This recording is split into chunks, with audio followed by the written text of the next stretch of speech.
আপনারা কি কখনো ভেবে দেখেছেন কেন এক রাখাল বালক এক আঙুলে পাহাড় তুলে নিতে পারে? কেন এক দেবতা দেবরাজ ইন্দ্র সেই বালকের সামনে নত হয়েছিলেন? এ কেবল পুরাণ নয়, এ এক এমন রহস্য যেখানে ভক্তির শক্তি অহংকারকে ভেঙে দেয় আর প্রকৃতির শক্তি হয়ে ওঠে ঈশ্বরের মুখপাত্র। লোকেরা বলে, যে রাতে বৃন্দাবনের আকাশে মেঘ গর্জে ওঠে, যমুনার ধারে এখনো শোনা যায় সেই বাঁশির সুর, যেন কেউ স্মরণ করিয়ে দিচ্ছে যে সত্যকে ভালোবাসি প্রকৃতি তার পাশে দাঁড়ায়। কিন্তু সেই রাতে আসলে কি ঘটেছিল? কিভাবে এক দেবতার রোষে প্রায় ধ্বংস হতে বসেছিল বৃন্দাবন? আর কে সেই শিশু যার হাসির মধ্যেই লুকিয়েছিল এক মহাবিশ্বের রহস্য? নমস্কার প্রিয় শ্রোতাবৃন্দরা, স্টোরি টক ইউটিউব চ্যানেলে আরও একটি নতুন ভিডিওতে আপনাদের স্বাগতম। রাত তখন গভীর। বৃন্দাবনের আকাশে হঠাৎ মেঘ জমতে শুরু করেছে। বজ্রপাত ছিঁড়ে ফেলছে আকাশের বুক। ঝড়ে কেঁপে উঠছে বন, নদী, গৃহ।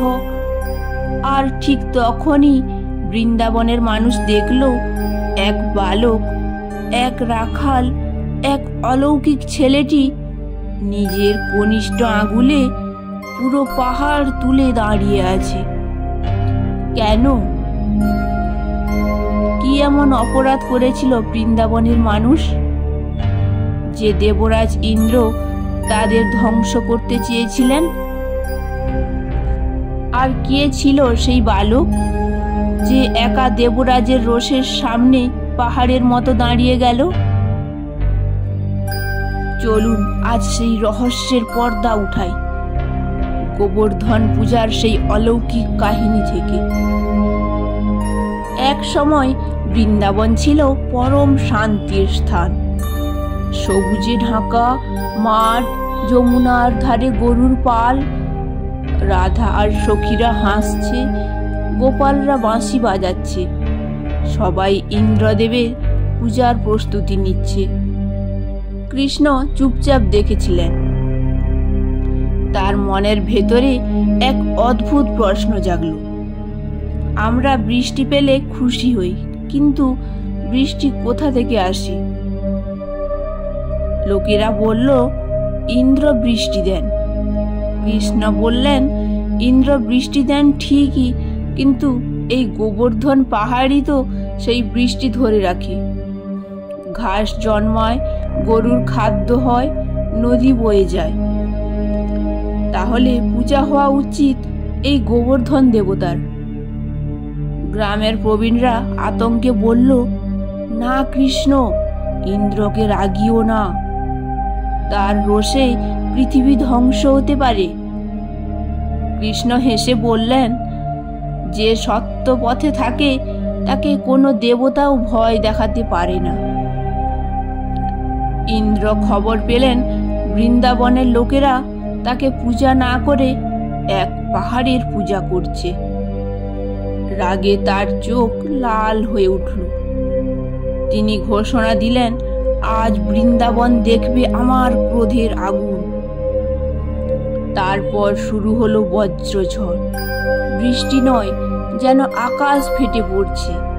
ঘর বাড়ি ভেসে গেল, গরু ছুটে পালালো, শিশুরা কাঁদছে, মানুষ চিৎকার করছে, কৃষ্ণ রক্ষা করো।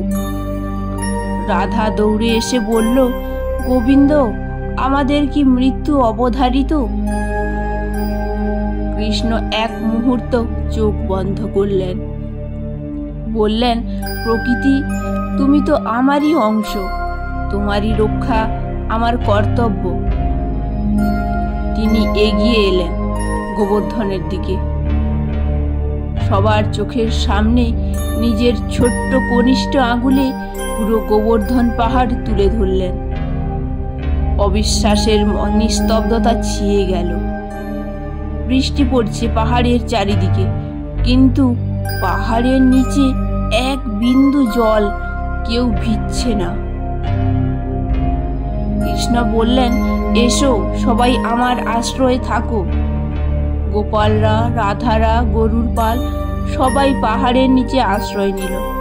7 দিন 7 রাত কৃষ্ণ আগুলে পাহাড় ধরে দাঁড়িয়ে রইলেন, বৃষ্টিতে, ক্ষুধায়, ক্লান্তিতে, কিন্তু তার চোখ কেবল শান্তি।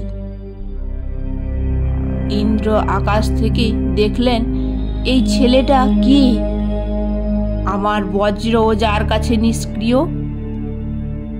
শেষে বুঝলেন এই বালকই পরমেশ্বর বিষ্ণুর অবতার।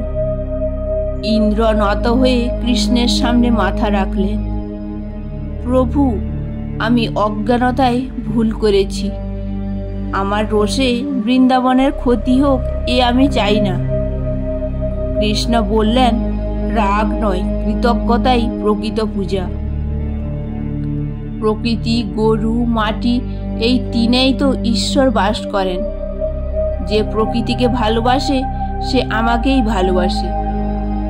এরপর থেকে প্রতি বছর কার্তিক মাসের একাদশ দিনে লোকেরা গোবর্ধন পাহাড়ের প্রতীক বানিয়ে পূজা করেন, যাতে মনে থাকে অহংকার নয়, কৃতজ্ঞতাই রক্ষা করে পৃথিবীকে। লোকেরা বলে, যে রাতে গোবর্ধন পূজার প্রদীপ জ্বলে সেই রাতে বৃন্দাবনের আকাশে হালকা এক বাঁশির সুর ভেসে আসে, যেন কেউ বলছে ভক্তির পথেই সত্যের আলো। আর সেই আলোই পাহাড়ের থেকেও বড়। আজকে এই পর্যন্ত, পরের দিন নতুন কোনো ভিডিওতে দেখা হবে। ভিডিওটি যদি ভালো লাগে তবে লাইক, কমেন্ট আর শেয়ার করতে ভুলবেন না, এবং নতুন নতুন ভিডিও পেতে চ্যানেলটিকে সাবস্ক্রাইব করে পাশে থাকুন। ধন্যবাদ।